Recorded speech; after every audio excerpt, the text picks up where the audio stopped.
Hi you guys, Mrs. Buitenbeentje. I'm trying this story, Facebook story, mega story, no story. Anyway, I'm trying this. I just at home and I'm working on one of my dresses from the winter fashion mood board, and I just want to show you a little of what I'm doing. Let's see if I can turn the camera because I don't know what I'm doing.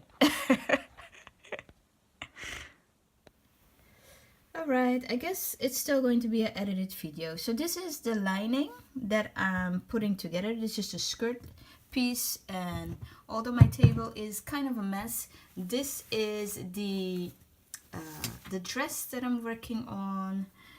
So that is your preview. I mean, it is coming together. It came together pretty well.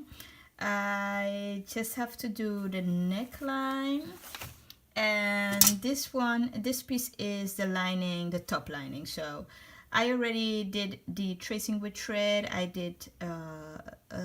used my lock machine, look at it right there, to put this together. And let's see. Oh yeah, and this is the because this is the back part and this is the front part. So I'm just working on it. I thought I'll just pop in a little video for you guys to show my progress. And this is the list of things that I was supposed to be making, but as you can see, I only have 3 videos of my winter fashion mood board out. So hopefully this would be one of those videos. I even have twice. I have pants twice, so it had to be one of those. Okay, so that was it. Short, little editing because I don't know how to turn the camera, and just to say hey in the midweek. Have a great day. Bye.